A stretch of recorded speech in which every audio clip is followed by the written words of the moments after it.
Buongiorno e buon ritrovati a tutti. Allora, nella lezione precedente abbiamo parlato della divisione del testo del Sutra del Loto. Ricapitolando in breve, Shakumon o porta del riflesso e Onmu, che significa più o meno porta dell'origine. Questa causa, o allora questa suddivisione, è stata da subito una delle prime cause di divisione all'interno della scuola di Nichiren.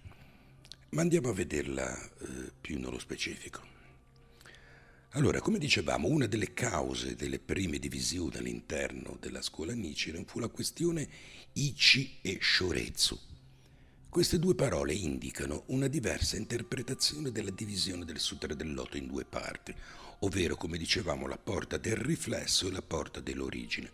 La questione più o meno era, queste due parti hanno lo stesso valore spirituale, Ichi, o vi è una sorta di gerarchia fra le due sezioni nella quale la porta dell'origine, quindi l'Onmu, ha una posizione di supremazia dal punto di vista della rivelazione spirituale? Quindi questa è la visione Shoretsu. Allo stato attuale la scuola Nichiren Shu del Monte Minobu abbraccia la visione Ichi, mentre la Nichiren Shoshu, la Soka Gakkai, e la Omon Buzuru Shu e la Kenpoke Shu di Kyoto abbracciano la visione Shoretsu.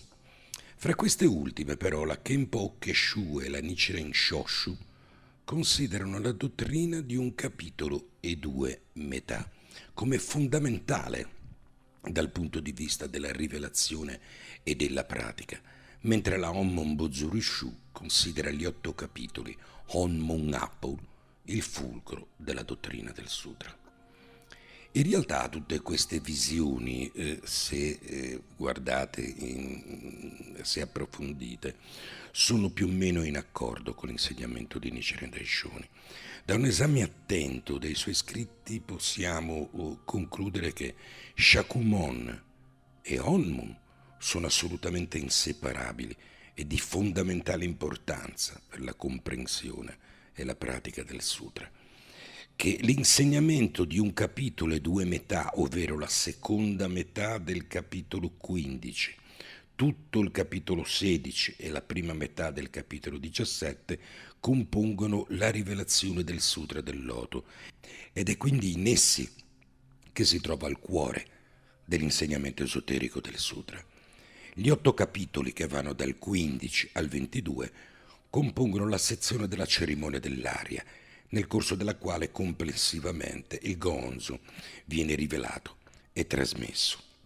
Non c'è dubbio quindi che per una comprensione assoluta dell'insegnamento del Sutra gli 8 capitoli rivestono un'importanza fondamentale, ma senza la porta del riflesso molti degli insegnamenti contenuti nella porta dell'origine rimarrebbero ancora più oscuri e più indecifrabili.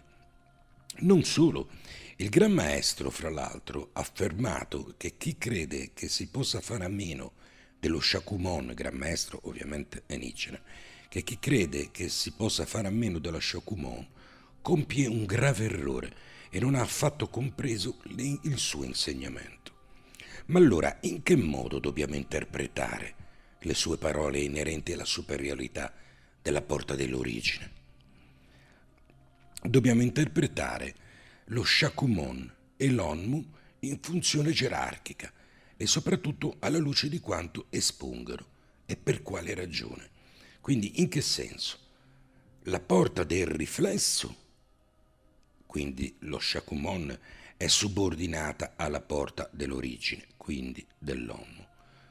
La porta dell'origine, quindi Onmu, è subordinata agli 8 capitoli. Gli 8 capitoli sono subordinati a un capitolo e 2 metà. La sezione un capitolo e 2 metà è subordinata al capitolo 16 del Sutra del Loto.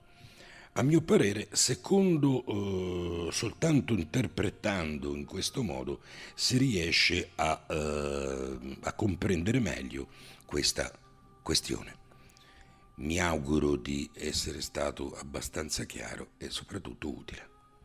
Arrivederci.